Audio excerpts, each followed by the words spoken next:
manok eh. Kahit wala na yung inahin. Kasi napisaan siya sa incubator eh. Wala siyang nanay. Pero nabubuhay ang isang sisiw.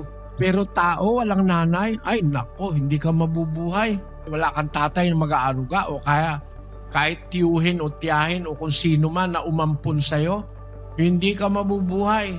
Bagong panganak na bata, hindi mabubuhay yan ng walang magpapalaki. Walang magpapadede, walang mag-aalaga. Hindi mabubuhay ang tao. Kaya pag palagay mo, nanay mo, tatay mo, masama para sa'yo. Hindi mo mahal.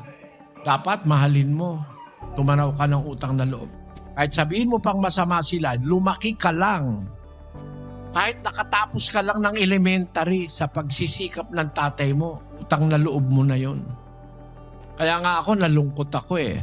Nung mabalitaan ko, isang iglesia dito sa ating bansa, napakayaman,